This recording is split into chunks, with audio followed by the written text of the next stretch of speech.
The declaration. The council chamber was massive, built to intimidate anyone who stood at its center.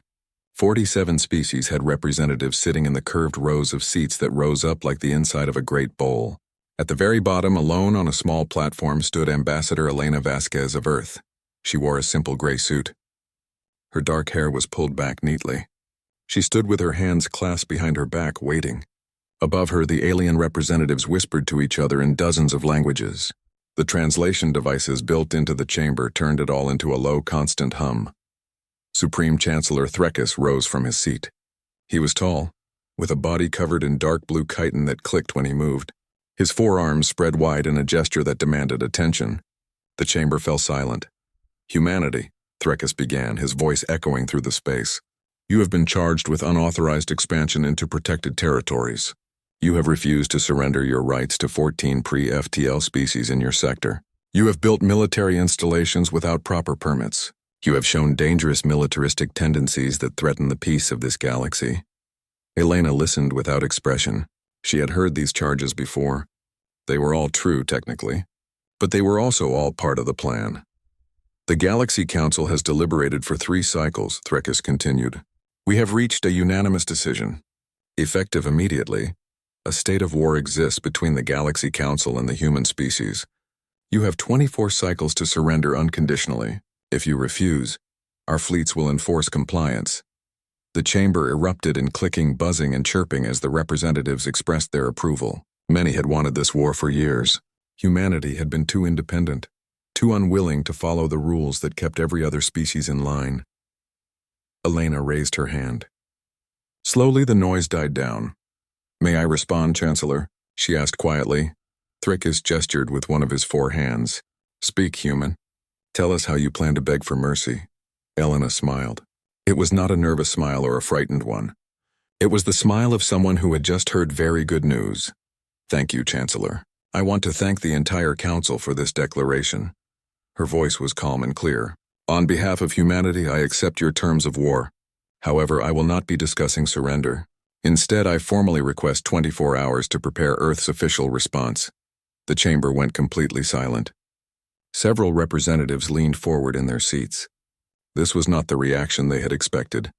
Threkis's mandibles clicked together in confusion. You accept? You understand that you are declaring war against 47 species? Your entire civilization will be erased from the galaxy.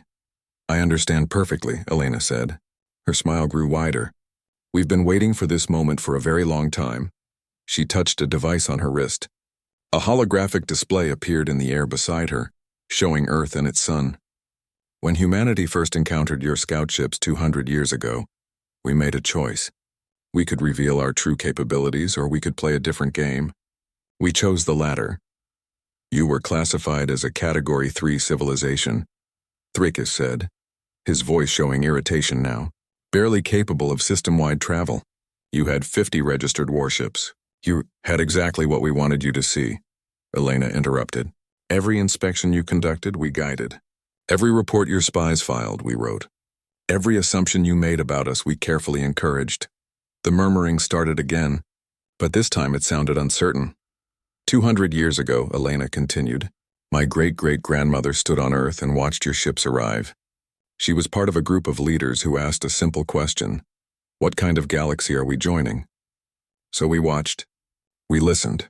We learned, she gestured to the council members above her. We learned that species that grew too strong were mysteriously targeted. We learned that the council maintains power by keeping everyone else weak.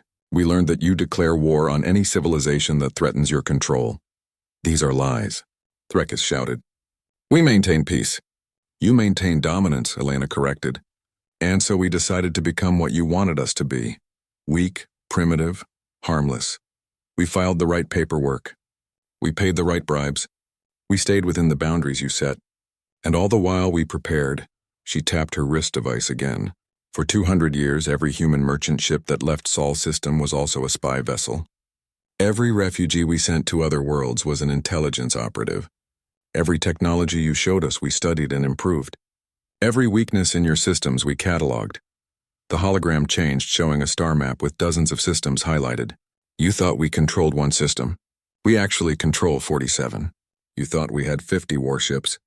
You'll discover the truth very soon. Threkis stood up fully, his body rigid with anger. You dare threaten this council? You are one species. We are an empire of thousands of worlds. And you've just declared war on the one species that's been studying you for 2 centuries, Elena said. The one species you underestimated completely. The one species that's been waiting, planning and preparing for exactly this moment. She looked up at all the representatives, her expression serious now. I don't want this war. Neither do most humans. But we knew it was inevitable. The Galaxy Council doesn't allow equals. You only allow subjects. So we made ourselves appear to be perfect subjects while we became something very different. Elena touched her wrist device one final time. I'm transmitting Earth's response now. Project Prometheus is authorized. All units are greenlit. The Sol system is now under full military control. She looked directly at Threkis. You have 47 species in your council. That's impressive. But you've forgotten something important. Humans don't just fight to win. We fight to survive. And we've survived ice ages, plagues, world wars, and our own worst instincts. We've survived by being adaptable, creative, and absolutely relentless. Elena bowed slightly, a gesture of respect that somehow felt like mockery. I'll return in 24 hours with Earth's formal response. Until then, I suggest you prepare your fleets. Because ready or not, Chancellor, you're about to learn what humanity really is. She turned and walked toward the exit. No one stopped her. No one spoke. The representatives just stared as the human ambassador left the chamber, her footsteps echoing in the silence. As the doors closed behind her, Threkis slammed one of his hands on his desk. Activate the fleet! I want 3,000 warships at Earth within 10 cycles. We will crush them before they can deploy whatever pathetic surprise they think they have. But deep in the back rows, several representatives looked at each other with worry. They had seen Elena's face. They had heard her confidence. And they wondered if perhaps the humans had been playing a much longer game than anyone realized. In the corridor outside, Elena allowed herself one moment of emotion. Her hands shook slightly. 200 years of preparation, generations of sacrifice, all leading to this moment. She touched her communication device. This is Ambassador Vasquez. The Council has declared war. I repeat, they have declared war. Authorization code Prometheus Alpha. Execute all phases. Across the galaxy, in hidden bases and secret colonies, on asteroid stations and inside moon facilities, humans who had been waiting their entire lives received the message. The war had begun, and Earth was ready.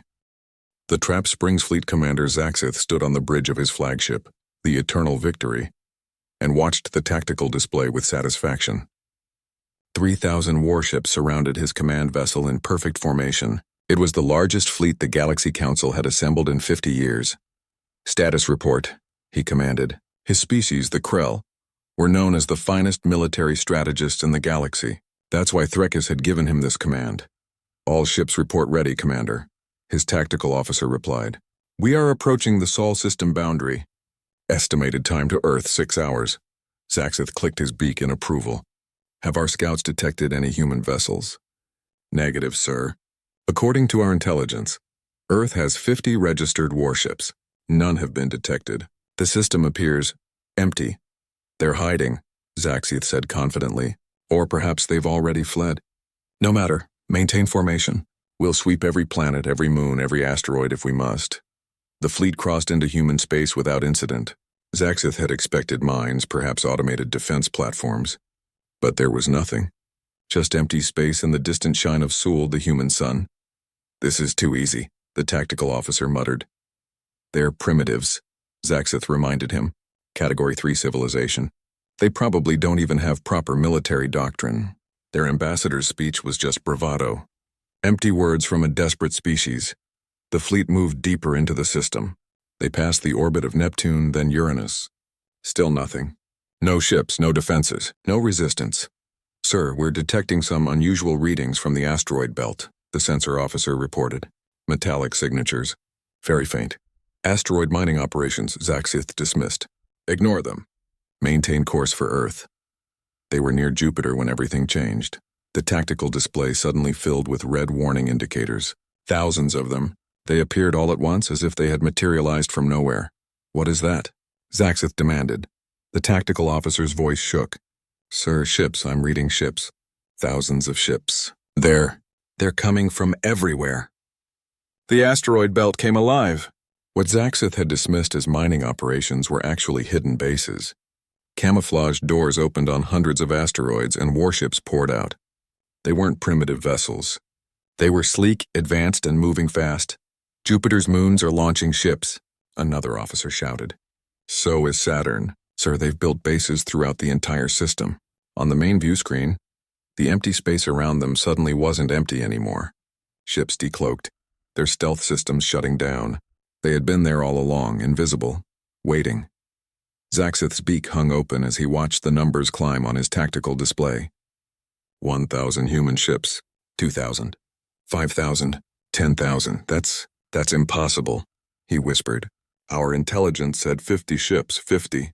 Sir, we're being hailed by the human fleet, the communications officer said. Put it through, Zaxith ordered. A human face appeared on the screen. He was older, with gray hair and sharp eyes. He wore a military uniform that was covered in decorations. I am Admiral James Chen of the Earth Defense Fleet, the human said. Commander Zaxith, I believe. Welcome to Sol System. I'm afraid you're trespassing. You were hiding all of this, Zaxith said, his mind racing to understand. How? Our inspectors saw exactly what we wanted them to see, Chen interrupted. Every inspection was carefully staged. Every warehouse you checked was empty because we'd moved everything before you arrived. Every document you reviewed had been prepared months in advance. We've had 200 years to perfect the art of deception, Commander. Zaxith looked at his tactical display again. The human ships were surrounding his fleet in a sphere formation. They had superior positioning, and there were just so many of them.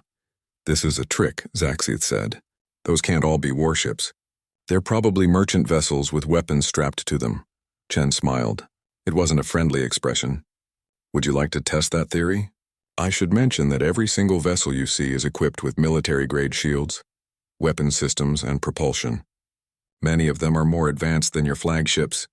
Impossible! Our technology is 200 years old, Chen finished. We've had access to Council technology for 2 centuries, Commander. Do you think we just looked at it and copied it exactly? We improved it. We innovated. We made it better. That's what humans do. Zaxith's tactical officer leaned close. Sir, our sensors are detecting weapons systems on those ships that match no known designs. The energy signatures are significantly higher than our own vessels. Every merchant ship we sent into Council space was also a spy ship, Chen explained, as if he were teaching a class. Every human refugee who settled on your worlds was an intelligence operative. Every treaty we signed included loopholes we could exploit. Every limitation you placed on us we worked around. Sir, they're powering up weapons, the tactical officer reported, his voice rising in panic. Chen's expression became serious. You have 2 options, Commander. First, you can order your fleet to stand down, leave this system and return to Council space. I'll even let you keep your ships. Second, you can fight. But if you choose to fight, you need to understand something very clearly. He leaned forward, looking directly into the camera. We've spent 200 years preparing for this exact moment.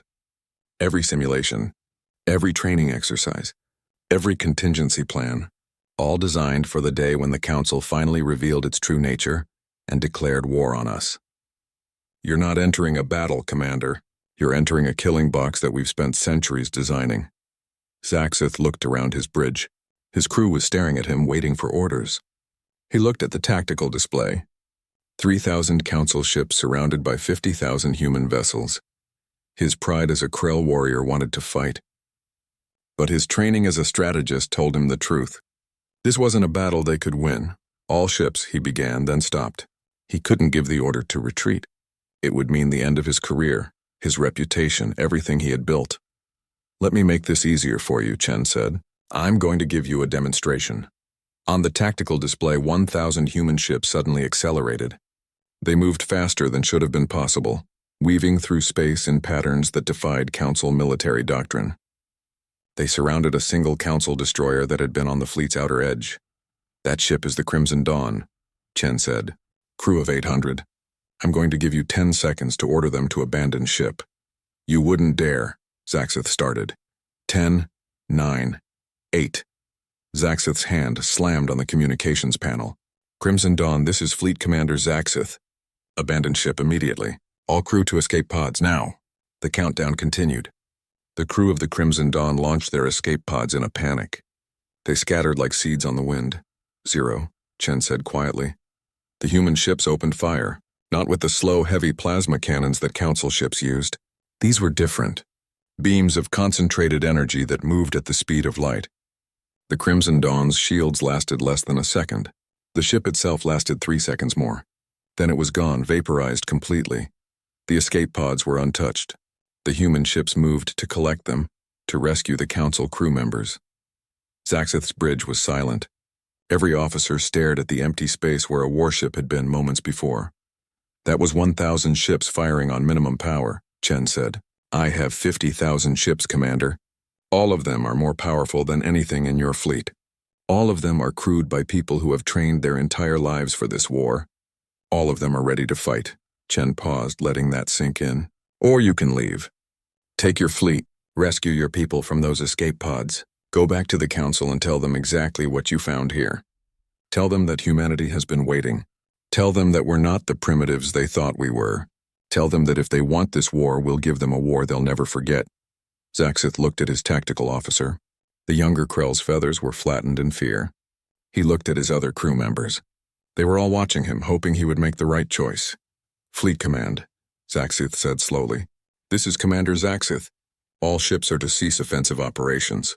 Collect the escape pods from the Crimson Dawn. We are withdrawing from the Sol system. A wise choice, Chen said. Commander, one more thing. We're going to let you leave with a gift. A gift? Zaxith asked suspiciously. Information, Chen replied. We're transmitting a complete record of this engagement to your ship's databanks. Full sensor logs, tactical analysis, everything. Take it back to the Council. Show them what they're really facing. Because this wasn't a battle, Commander. This was a warning. The transmission ended. The human ships began to move aside, creating a corridor for the Council fleet to escape through. Zaxith gave the order. His fleet turned and ran. The truth unveiled. The emergency session of the Galaxy Council was chaos. Representatives shouted at each other across the chamber. Some demanded immediate retaliation against Earth. Others called for investigation into how their intelligence had failed so completely. A few sat in silence, clearly afraid of what humanity's revelation meant for them. Supreme Chancellor Threkis stood at the center of it all, his forearms raised, trying to restore order.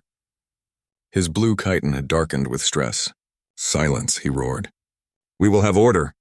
The chamber gradually quieted. Commander Zaxith stood before them, having just finished his report. The sensor logs from the Sol system played on holographic displays throughout the chamber. Every representative had seen the footage. 50,000 human warships. Advanced technology. Perfect tactical execution. This is a disaster, said Representative Morna. A floating being of crystallized energy. Our entire intelligence apparatus has been compromised. Everything we knew about humanity was a lie. Not a lie, corrected Representative Keth, a reptilian with red scales. A deception. Carefully planned and executed over 2 centuries. That level of coordination and patience is disturbing. Threkis pointed one of his hands at Zaxith. You retreated. You had 3,000 ships and you ran from primitives.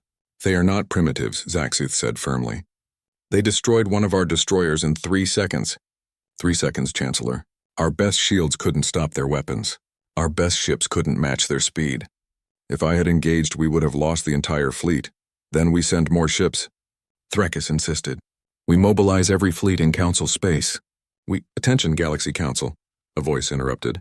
It echoed through the chamber from every speaker simultaneously. This is Ambassador Elena Vasquez of Earth. I am broadcasting on all frequencies across the galaxy. Every species, every world, every ship will hear this message. Threkis rushed to his console. Cut her off. Block the transmission. We can't, sir, his technical officer replied. She's using our own communication network. She has complete access to every relay, every satellite, every system. Elena's face appeared on all the holographic displays. She was standing in what looked like a command center, with dozens of screens behind her showing data streams and star maps. People of the galaxy, Elena began. My name is Elena Vasquez. I am the ambassador from Earth. Your leaders have declared war on humanity. They claim we are dangerous. They claim we are militaristic. They claim we threaten galactic peace. I am here to tell you the truth. In the council chamber, Threkis was frantically trying to shut down the transmission. Nothing worked. 400 years ago, Elena continued, humanity developed the ability to detect faster than light travel. We built telescopes and sensors that could see your ships moving between the stars. We watched you. We studied you. And we learned about the Galaxy Council long before we ever made official contact. On the screens behind her, images appeared. Ancient footage of council ships conducting raids on primitive worlds. Records of species that had been classified as threats and eliminated. Documents showing how the council maintained power by suppressing technological development in member species. We learned that the council has a pattern, Elena said. Every 50 to 100 years, they identify a species that is growing too advanced, too independent, too strong, and they destroy that species before it can become a threat to council authority. In the last 1,000 years, 17 civilizations have been wiped out this way. The representatives in the chamber began talking frantically. Some were trying to deny it. Others were pulling up their own records, checking the facts. Elena's expression was calm, but her eyes were hard. When council ships made official first contact with Earth 200 years ago, we had a choice. We could reveal our true capabilities and likely be classified as a threat, or we could hide our strength and prepare for the inevitable day when the council would turn on us. New images appeared behind her.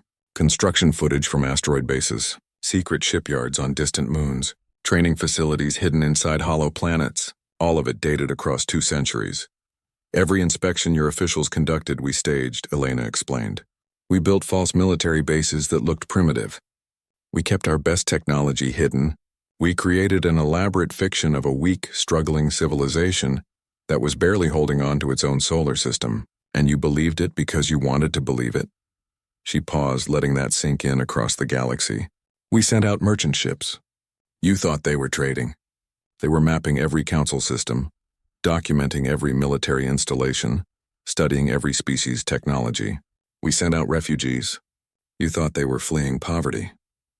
They were intelligence operatives who embedded themselves in your societies. Every treaty we signed, we wrote with loopholes. Every limitation you placed on us, we found ways around.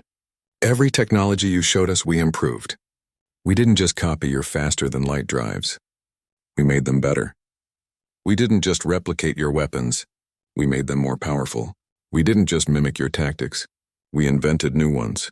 Behind her, a star map appeared showing the galaxy. Red dots marked council-controlled systems. Blue dots began appearing, spreading across the map. You thought we controlled one system. We actually control 47. You thought we had a population of 8 billion. We have over 50 billion. You thought we had 50 warships. We have fleets that outnumber your entire combined military. In the council chamber, representatives were standing up, pointing at the displays, arguing with each other. The carefully maintained fiction of council supremacy was crumbling in real time. My grandmother was part of the team that made first contact, Elena said, and for the first time her voice showed emotion. She was a young scientist who believed in peaceful coexistence. She wanted to join the galactic community. Then she saw your records. She learned what you did to species that wouldn't submit. She came home and dedicated her life to making sure that would never happen to Earth. Elena's eyes seemed to look directly at Threkis through the screen. She died 10 years ago, but not before she saw the completion of Project Prometheus. The project that built our true fleet.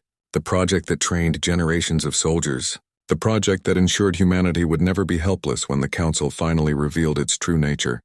This is a lie, Threkis shouted at the screen, even though she couldn't hear him.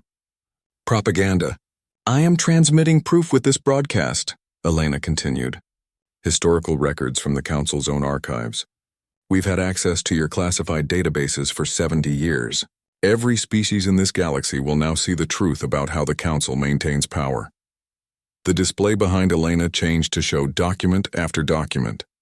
Battle plans for the elimination of problematic species. Economic manipulation used to keep civilizations dependent. Deliberate suppression of technological advancement. All bearing official council seals. Across the galaxy, billions of beings watched in shock as their assumptions about the Council shattered. The Council declared war on humanity, Elena said. They expected us to surrender or be destroyed. Instead, they walked into a trap we spent 200 years preparing. Commander Zaxith was wise enough to retreat. I hope other council commanders will be equally wise. She leaned forward, her expression intense. But here is what I really want to say to the people of the galaxy. This war doesn't have to happen. The council leaders want it because they fear any species that won't submit to their authority. But the regular people of council species, you don't benefit from this system. You're kept weak. You're kept dependent. You're kept afraid. Humanity is offering an alternative. We will defend ourselves against any council aggression. But we will not attack civilian populations. We will not destroy your homes. We will not harm innocent people who had no say in this war. In fact, Elena continued, we're offering any species that wants it a different path. Break free from council control. Form your own governments. Develop your own technology. Join us in building a galaxy based on cooperation between equals, not submission to an empire. Threkis was pounding his console in rage. Find where she is broadcasting from. Send ships to destroy the transmission site. Sir, his technical officer said nervously. The transmission is coming from 700 different locations simultaneously. All of them are inside council space. She has operatives throughout our entire territory. Elena smiled on the screen. To the leaders of the Galaxy Council, I offer these terms. Immediate ceasefire. Complete restructuring of the Council to give all species equal representation. Independent investigation into Council military actions over the last 1,000 years. And guaranteed freedom for any species that wishes to leave Council authority. Refuse these terms and we go to total war, a war we've been preparing for since before many of you were born. A war we know we can win, but it will be costly. People will die, worlds will burn, and when it's over, the Council will fall anyway. She paused. The choice is yours, Chancellor Threkis. You can negotiate for peace or you can fight a war against an enemy that knows everything about you while you know nothing about them. You have 48 hours to decide. The transmission ended. The council chamber erupted in shouting. Some representatives were demanding Threkis resign. Others were calling for immediate attack on Earth. Still others were act the war spreads. 6 months had passed since Elena's broadcast. The galaxy was at war, but not the war anyone had expected. It wasn't humanity against the council. It was becoming something much more complicated. Captain Sarah Morrison guided her stealth ship through the outer reaches of the Velcor system. Behind her, a small fleet of human vessels waited in the darkness of space, their stealth systems hiding them from Council sensors. Status report, she said quietly. Council garrison on Velcor 3 consists of 200 ships, her tactical officer replied. They're enforcing a blockade. No ships in or out. The Velcor people have been trying to break free from Council control for 3 months now. Sarah nodded. This had become the pattern. Elena's broadcast had inspired dozens of species to rebel against Council authority. Some wanted independence. Others wanted to join humanity's side. All of them were being brutally suppressed. We're receiving a transmission from the surface, her communications officer said. It's the Velcor resistance leader. A face appeared on the screen. The Velcor were a species that looked almost plant-like, with green skin and leaves growing from their heads instead of hair. This one's leaves were wilted, showing stress. Please, the Velcor leader said. The Council is bombing our cities. They say if we don't surrender in 24 hours, they'll destroy our capital. 3 million people live there. We need help. Sarah felt the familiar weight settle on her shoulders. This was the 5th system she'd visited this month. Each time it was the same story. Species rising up, Council forces crushing them, humans arriving to help. We're here, Sarah said. My orders are to break the blockade and evacuate any civilians who want to leave. Can you hold out for 6 more hours? Yes, thank you. Thank you so much. The transmission ended. Sarah looked at her crew. They were tired. They'd been fighting for 6 months straight with barely any rest. But none of them suggested leaving the Velcor to their fate. All ships, Sarah transmitted to her fleet. Execute Pattern Delta Ghost Protocol. Hit them fast, grab refugees, and get out. The human ships activated their drives. This was where 2 centuries of preparation showed its value. Council ships were built for direct combat in traditional battle formations. Human ships were built for speed, stealth, and asymmetric warfare. They appeared in the Velcor system like ghosts, seeming to materialize from nowhere. Before the Council garrison could react, human ships were among them, weapons firing with precision. Sarah's ship targeted a Council frigate. Their new weapons, powered by fusion reactors that were twice as efficient as anything the Council had, punched through the enemy's shields in seconds. But the weapons were designed to disable, not destroy. The frigate went dark, its crew unharmed but unable to fight. The Council ships are trying to regroup, her tactical officer reported. Don't let them. Keep them scattered. Remember, we're not here to fight a battle. We're here to create an opening. Across the battlefield, human ships danced between Council vessels. They were faster, more maneuverable, and their captains had been trained for exactly this kind of engagement. Within 30 minutes, the Council blockade was broken. Transports from the surface began launching, carrying Velcor refugees. Human ships formed a protective screen around them. Council reinforcements incoming, the sensor officer warned. Looks like a lot of ships, maybe 500. Sarah made the calculation instantly. They couldn't fight that many and protect the transports. All ships prepare to withdraw. Activate the Ghost Fleet. 20 vessels that had been hiding even further out in the system activated. These ships had no crew. They were controlled by advanced AI, something the Council had banned centuries ago because they feared machines that could think. Humanity had no such concerns. The Ghost Fleet moved to intercept the Council reinforcements. They would buy time for the real ships to escape with the refugees. Jump in 30 seconds, Sarah ordered. All transports match our coordinates. The last transport cleared the atmosphere. The human fleet and the refugee ships vanished into faster-than-light travel, leaving the Ghost Fleet behind to delay the Council forces. Later, in the relative safety of a human-controlled system, Sarah met with the Velcor refugees on a massive station that had been converted into a temporary shelter. We can't thank you enough, the Velcor leader said, but we heard rumors. They say humanity is losing ships, that the Council is too strong.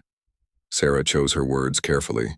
We're not losing, but the Council has more ships than we initially estimated, and they're fighting desperately to maintain control. Yes, we've lost vessels. We've lost people. War always has a cost. Is it true what they say about Admiral Chen? That he can predict Council movements before they happen? Sarah smiled. The Admiral has access to 200 years of intelligence on Council military doctrine. He knows how they think, how they fight, what tactics they'll use in any situation. It's not prediction, it's preparation.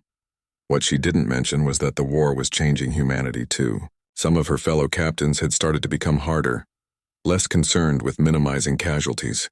The violence was wearing on everyone, on Earth, in the command center that had become the heart of human military operations. Admiral Chen and Ambassador Elena reviewed the latest reports. 12 more species have declared independence from the Council, Chen said. That's good for us strategically. It divides their forces. But it also means 12 more populations that need our protection, Elena replied. We're spreading thin, James. Our fleets are operating at maximum capacity. Our crews haven't had real rest in months. Chen rubbed his tired eyes. I know. But if we don't help these species, the Council will make examples of them. They'll massacre entire populations to scare others from rebelling.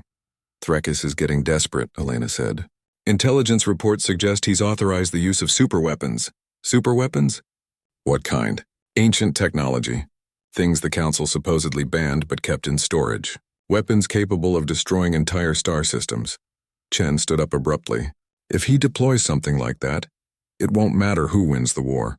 The galaxy will never forgive the devastation. Elena looked at the star map showing the spread of the conflict. What had started as humanity versus the Council had become much more complex. Some Council species were secretly supplying humanity with information. Others were openly joining the human side. A few were trying to stay neutral. We need to end this, Elena said. Before it gets worse. Before we become as bad as what we're fighting against.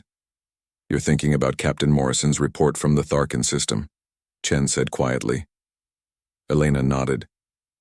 A human captain had gone too far, destroying a Council civilian transport that he claimed was carrying military supplies. It wasn't. It was carrying medical supplies to a refugee camp. The captain was facing court-martial, but the damage was done. We told ourselves we were different from the Council, Elena said, that we'd fight with honor, that we'd protect civilians.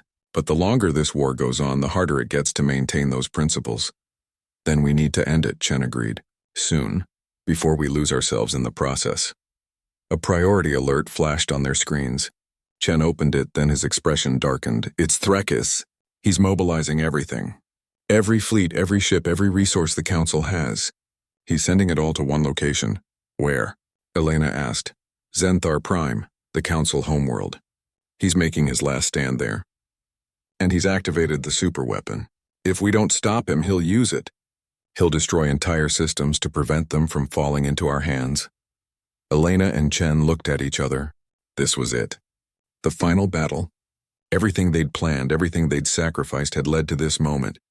How long until we can get a fleet there? Elena asked. 48 hours. But it'll take everything we have. Every ship. Every soldier. If we commit to this and it goes wrong, Earth will be defenseless. And if we don't, Threkis will use that weapon and kill billions. Chen pulled up the tactical planning interface. Then we go all in. We end this war one way or another. Across human-controlled space, orders went out. Every fleet, every ship, every soldier who could fight. They all received the same message. Converge on Zenthar Prime. This was humanity's moment. Win or lose, it would all be decided in one final battle. Sarah Morrison, resting at a supply station, received the orders along with everyone else. She looked at her tired crew and saw their determination. They were exhausted. They were scared. But they were ready. The war was about to reach its conclusion, and everyone knew that the galaxy would never be the same afterward, regardless of who won. The new order Zenthar Prime hung in space like a jewel, its 3 moons orbiting in perfect harmony. It was the oldest settled world in Council space, home to the original species that had founded the galactic government 5,000 years ago.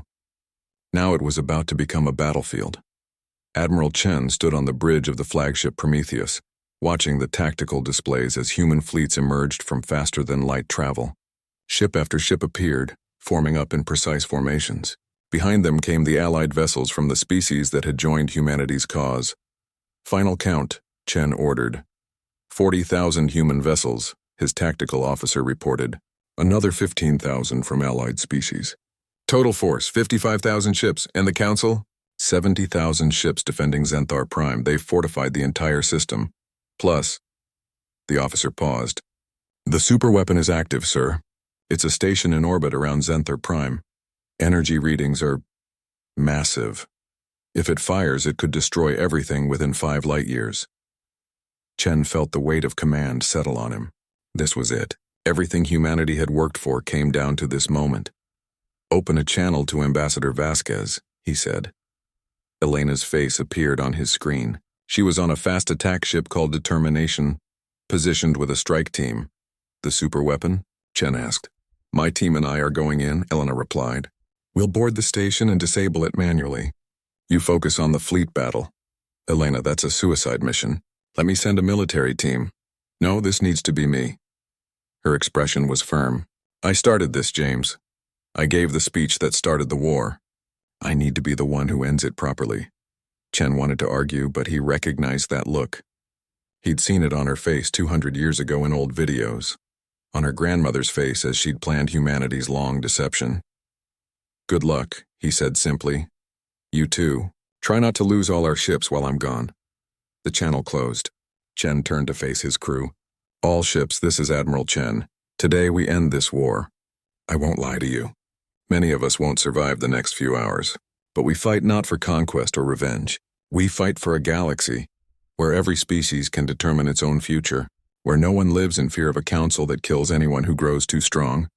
He paused, looking at the faces around him. Some were young, barely 20. Others were veterans who'd been preparing for this their entire lives. Threkis thinks we're barbarians, primitives. He thinks we won by luck and deception. Let's show him what humanity really is. Show him what happens when you underestimate people who refuse to surrender. All ships begin the attack. The human fleet surged forward.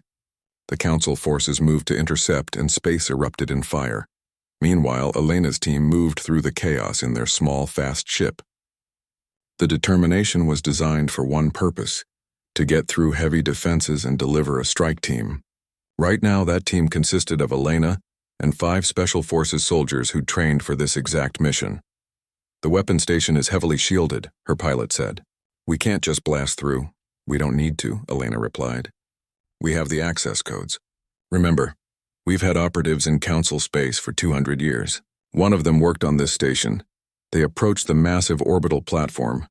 It was the size of a small moon, covered in weapons and shields. At its heart was the superweapon itself, a device that could tear apart the fabric of space and destroy entire star systems. Transmitting access codes now, Elena said, her fingers flying over her console. For a moment, nothing happened. Then a section of the station's shields flickered and opened just for a moment. The Determination shot through the gap and docked at a maintenance airlock. 6 hours, Elena told her team as they suited up. That's how long Chen thinks he can keep the battle going.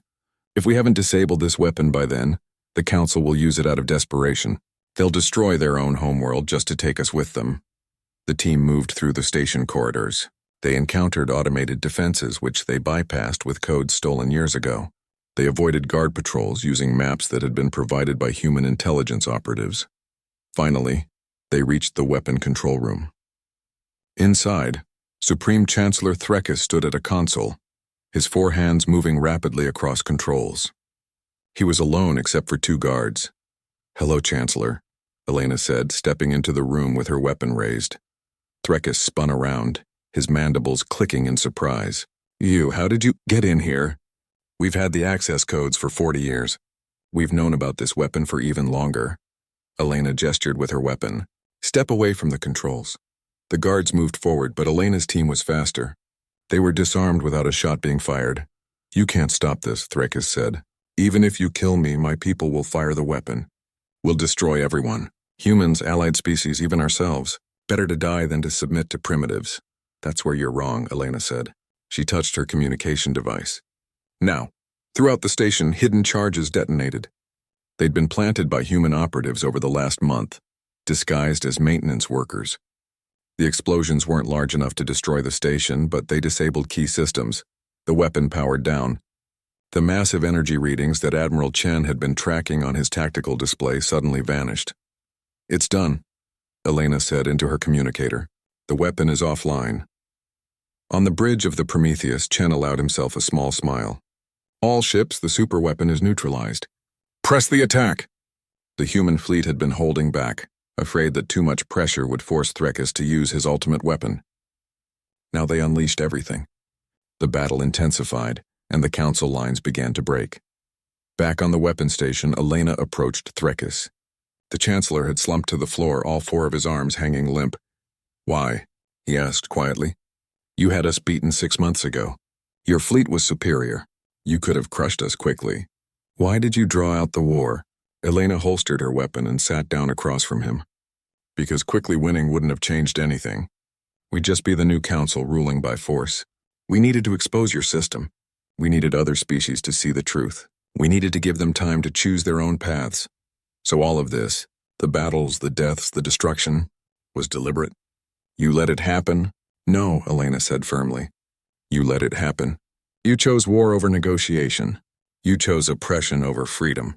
Every death in this war is on your hands, Chancellor. We just made sure the galaxy could see what you really are." Threkis looked at her with something like understanding. "You played a longer game than even I realized. This entire war was just the final act of a plan that started before I was born." 203 years, Elena confirmed. "From the moment we detected your ships in our system, we knew this day would come. The only question was whether we'd be ready when it did." Outside, the battle was ending. The Council fleet was in full retreat. Many ships were surrendering rather than continue fighting. The Allied forces were taking prisoners, securing positions, ensuring that Council forces couldn't regroup. Admiral Chen's voice came through Elena's communicator. "It's over. Zenthar Prime is ours. The Council fleet has surrendered." Elena stood up and looked down at Threkis. "You're going to stand trial. You'll answer for every species you destroyed, every civilization you suppressed, every life you ended to maintain your power. And you'll do it in front of the entire galaxy." "And then what?" Threkis asked. "You rule in my place? You become what you fought against?" "No," Elena said. "Then we build something better. Something where no single species has absolute power, where everyone has a voice, where the strong protect the weak instead of exploiting them." She gestured for her team to secure the Chancellor. As they led him away, Elena walked to a window overlooking Zenthar Prime. The beautiful blue-green world was unmarked by the battle, carefully protected by both sides. 5 years later, Elena stood in a very different kind of chamber. It was still large, still designed to hold representatives from dozens of species. But instead of rising tiers that made some species look down on others, this chamber had a circular design. Every representative sat at the same level, equal to all others. This was the Galactic Union, the government that had replaced the Council. It operated on principles that humanity had helped establish, but that all species had agreed upon. Equal representation, open sharing of technology, protection for developing species, and strict rules against any single species gaining too much power. Elena was stepping down today. She'd served as the first Chancellor of the Galactic Union, helping guide the transition from the old system to the new. But she'd always planned to retire once the foundation was stable. As she walked through the gardens outside the Union building, a young alien approached her. She was a Velcor, one of the species humanity had helped liberate. She couldn't have been more than 10 years old. "Ambassador Vasquez," the child asked shyly. "I'm doing a school project about the war. Can I ask you a question?" "Of course," Elena said, sitting down on a bench. "My teacher says lots of people died in the war. Humans and others. Was it worth it? All those deaths?" Elena took a deep breath. It was a question she'd asked herself many times, especially on the bad nights when she couldn't sleep.